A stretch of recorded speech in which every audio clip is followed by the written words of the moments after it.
faly miarabantsika rehetra indray ny tenako a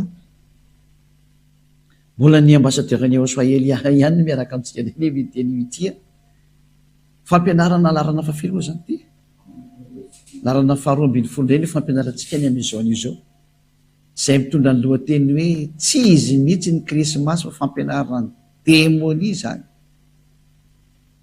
ho avy mihitsy moa zao ny krismasy zay mandeha maneran-tany ny fankalazana an'izany dia anomeanao indray ny fanaporofonina fa io ataonao io dia tena manaporofo fa tena avy any amin'ny devoly ianao ary zanaka devoly ny zanaka devoly rehetra dia mbola manao an'io ary izy tsy te halala fa zay voalahatra kosa ny amin'ny fiainana tsy mety manao an'io intsony ary izay no mampiariary ny olona tena mitady an'Andriamanitra marina sy ny tsy mitady azy araora ny fampianarana tsy izy mihitsy ny krismasy fa tena fampianarany devoly mihitsy ny fampianarany démonie nefa nareo zao dia anao krismasy zany ny porofo fa tena olona mpiady mpanohitra ny dada iavana reo sy ahosoa menara ny porofo voalohany aloha ny krismasy dia voalaza fa teraka zany zanak'Andriamanitra zany zay aloha fa samy many anara moa fa nareo fa tsy izy ilay Jesosy dia imba dia fa tsy izy mpampanotana-nareo iny dia fa anareo raha mbola hipetraka ihany nareo araka ny boky any ampelantanareo azy nareo vakiana Korinthianina voalohany tena voalohany izy iny de cor tsara fa za rehefa manadino an'izy dia efa ela be tsy nampianatra an'izany efa isa-taona vao mampianatra izy dia adinoko hatrany le izy dia tsy maintsy voatery miverina ketsika le mamaky Korinthianina faharoa toko fahadimy andimy toko fahina moa izy teo ila izy riry Korinthianina fahafiry andininy fahaenina ambin'ny folo sy ny fahafito ambin'ny folo izay Korinthianina faharoa toko fahadimy andininy fahaenina ambin'ny folo sy ny fahafito ambin'ny folo voilà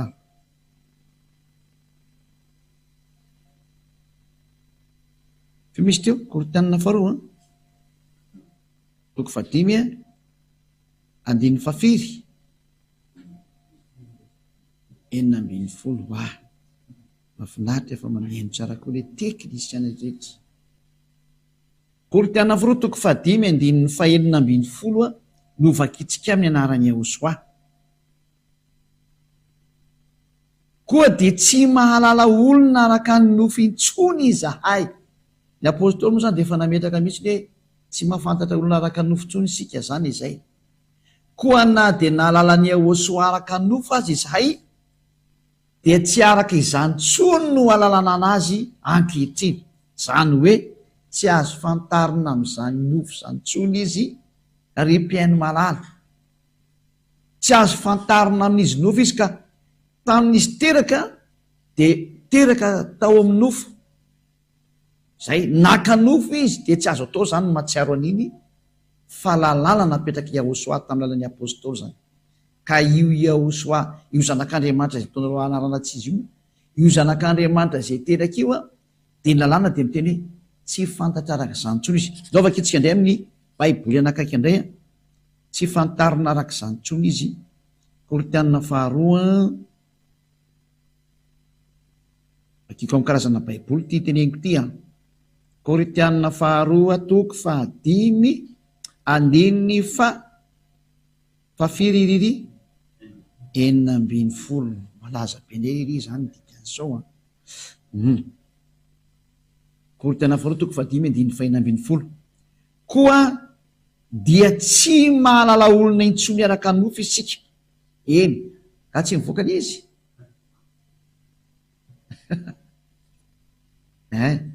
enina dia nafantatra ny Ahosoa araka ny nofo azy isika ankehitriny dia tsy fantatsika araka izany intsony izy tsy azo fantarina araka izany intsony Ahosoa io tsy azo fantarina intsony izy araka ny nofony ka i Ahosoa teraka iny dia teraka araka ny nofo izy ny dikany mazava tsy azo fantarina intsony zany dikan'izay tsy azo fantarina zany iny naterahany tsy azo ankalazainy satria iny nofo iny inona ny antony nofo tahiny zay no jerevantsika fa aleo vakitsika amin'ny teny frantsay reo izy sao dia mba manafaingana koa ny fampalalanao anazy l izy a 2 Corinthiens chapitre 5 verset 16 voilà. Ainsi dès maintenant nous ne connaissons personne selon la chair. Tsy mahafantatry olo araka ny nofo tsony tsika, tsy haitsika tsony zany. Et si nous avons connu Yahushua selon la chair, maintenant nous ne le connaissons plus de cette manière. Non, non, non. On ne connaît plus Yahushua de cette manière ou de cette façon. C'est-à-dire, on ne connaît plus Yahushua selon la chair. Tsy azo fantarina araka ny nofontsony Yahushua. Amin'ny anglisy hoe don't do that. Aza manao an'izany intsony. Never do that. Tsy mety tsony manao an'izany ozy ny anglisy. Zay zany mba lefalefantsika zayko. Manomboka mandeha koa ny motamony ambasadaoko izy raha mandeha ny ampitan-dranomasina any dia tsy maintsy lefalefantsika kelikely ihany izy. Ho fandraisan-dahatra ny olona ny amin'ny krismasy hoe tena aza manao n'intsony fa vetavetana mahatsiraviny eo ataona io voararany apôstôly didiny tompo io. Korinthianina voalohany 14:37 nokeo avakitsika ndray zay. Korinthianina voalohany 14:37 aoko fantany tsara fa didiny tompo miteny zay nomeny anareo. Korinthianina voalohany 14:37 zany. Korinthianina voalohany 14:37 raha misy manao azy ho mpaminany na mana ny fanahy dia aoko fantany tsara fa didiny Yahushua zay rehetra nysoratako anareo. Ka reny teny nomenanao reny zany avy any amin'ny Yahushua reny fa tsy ny foroporonina. Ka tsy tena ny apôstôly ny teteny an'izany. Non, non, non. Ny tenina voakanay izy ny apôstôly dia didiny Yahushua nomena anay mihitsy hoe tsy azonareo atao ntsony ny mahafantatra za teraka. Satria Yahushua teraka iny dia nofo iny.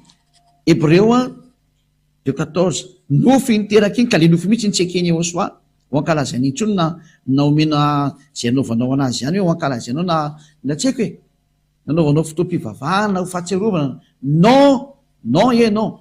Zay ny antony tsy anaovana fankalazana anniversaire atao amin'ny Yahushua satria maninona iny nofo iny nofo ota iny rehefa avy eo dia lasa ohatrany hoe mankalaza ota zany ianao dia tsy mety ilay izy. Lovakitsika raha saotra masina. Hébreu 2:14 lovakitsika amin'ny anaran'ny Yahushua. Hébreu 2:14 koa satria manana nofo aman-drany zaza dia mba naka an'izany koa izy mandringanany amin'ny fahafatesana dia ilay manana ny fanjaka ny fahafatesana dia ny devoly. Zay eto zany teny Andriamanitra dia milaza mihitsy hoe koa ny zaza manana nofo aman-drany dia mba naka an'izany koa Yahushua mba handringanany amin'ny fahafatesana dia ilay manana ny fanjaka ny fahafatesana dia ny devoly. Zay zany hoe Yahushua zany dia mba naka nofo koa izy. Lasa teraka atao amin'ny nofo izy zany lasa nofo zany Yahushua. Izy niteraka iny zany nofo nanomboka atao amin'izy nofo juska izy maty nofo iny tsy azo ankalazaina mihitsy ny vaninandro io satria vaninandro nofo. Inona mahatonga ny apôstôly ny teny izay ary naniny Yahushua namoaka an'io lalàna io fa ny tena napetraka amintsika izy satria iny nofo iny dia nofo ota daholo iny.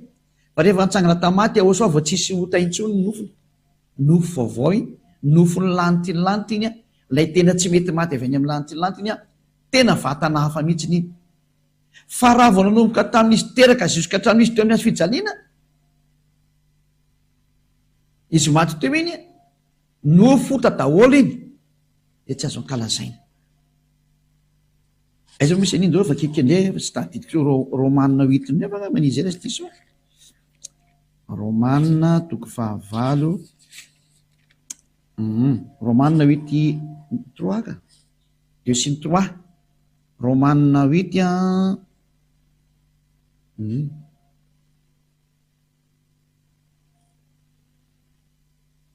Romanina 8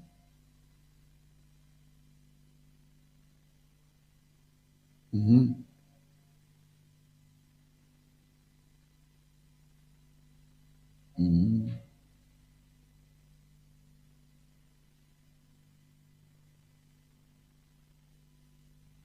zay moa izy.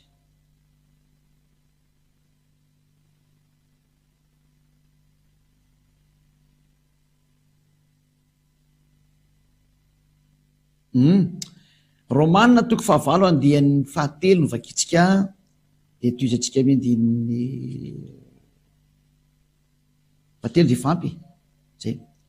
Satria zay tsy vitany lalàna noho izy tsy nanan-kery azo nofo de vitan'Andriamanitra taminany rany zany natao amin'ny endriky ny nofom-pahotana.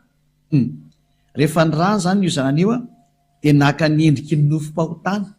Zany nofo io zany nofom-pahotana, mahitsy be mihitsy ny teny, naka ny endriky ny nofom-pahotana sy noho ny fahotana ka nameloka ny fahotana tao amin'ny nofony. Zany hoe nampidiriny tao amin'ny nofony Yahosoa tao daholo zany ny fahotana rehetrarehetra. De zay na tonga le nofo hoe nofom-pahotana. Ka nofom-pahotana ny nofony Yahosoa nanomboka izy teraka jusqu'isy teo amin'ny fijaliana. De zay ny antony tsy ankalazana an'ireo mihitsy satria nofom-pahotana io. Rehefa vakitsika amin'ny teny protestanta katolika moa ny teny an'izy zany. Protestanta reo no vakitsika Romanina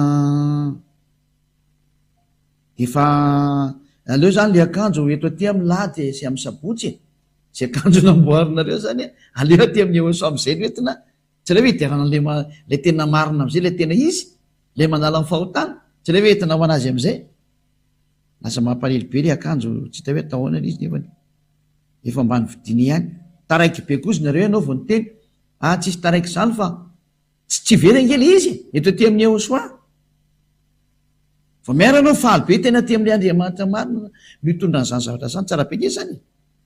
Romanina 8:3 fa izay tsy hainy lalàna satria ny nofony nalemy azy de vitan'Andriamanitra tamin'izy niraka ny zanany naka ny endriky ny nofo ota.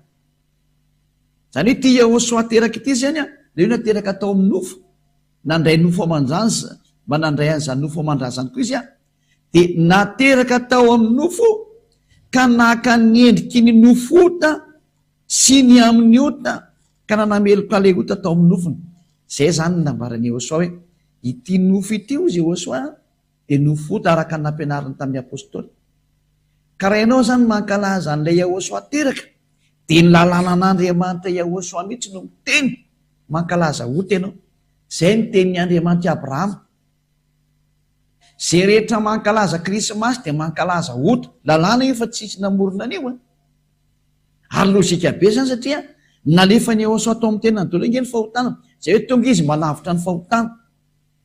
De zay fahotana rehetra nalefa tao anatin'ny nofony io de sy tiany intsony io mankalaza iny satria noentiny daholo ny nofo. Ka raha mankalaza an'le nofony ianao izy teraka de mankalaza an'le nofo ota ianao dikan'izay. Kanefa raha vao mankalaza nofo ota ianao de mitovy amin'ny mankalaza ota de mankalaza devoly ny hafarany. Jereo tokoa izy moa zany misokatra rehefa tonga ny andron'ny Krismasy. Bara daholo no misokatra. Mampalely be fa rehefa tonga ny andron'ny fifidianana midy daholo no mibara. Zany hoe le fifidianana zany no mahafantatra an'Andriamanitra nefa rehefa Krismasy tsisy mahafantatra an'Andriamanitra fa lasa devoly zany mibahana be am'izany sary zany. Mampalahelo nge le fihetsika. Mampalahelo. Ka ny teny zany de mahitsy be hoe tsy mety intsony no manao Krismasy satria mankalaza an'izany zanak'Andriamanitra teraka zany fa zay fa tsy zanak'Andriamanitra raha teo. Fa de nisy efa fandika-dalàna mihitsy teto anareo ty satria mankalaza nofo ota nareo de mankalaza ota nareo mankalaza devoly ny hafarany. Tsy ekeny Yahosoa mihitsy manao io sary io. Teraka izy fa tsy niteny izy hoe ankalaza io fahateraka io. Tsy teny azany mihitsy izy raha ny atao amin'ny Yahosoa de tsisy mihitsy zany. Fa ny fanafahana ny fahotana azy ny tena ankalaza anato. Yahosoa fantsangana tamin'ny maty foana ny derina sy ankalaza anato ary membo nahatra foana. De zao fanafahana ny fahotana ny olombelona zao zany ny tena izy zany. Ka nafaka tamin'ny fahotana de izy nitsangana tamin'ny maty ny nafaka an'iny. Rava ny fahafatesana, rava ny ota. De zao atao tao fanjakany Yahosoa zao. Fa tsy azo atao mihitsy mankalaza ny nofo ota nanomboka teo amin'ny azo fijaliana no hatrany amin'ny naterahana. Tsy azo atao mankalaza n'iny fotoana iny. satria nofota daholo iny rehetrarehetra iny zay.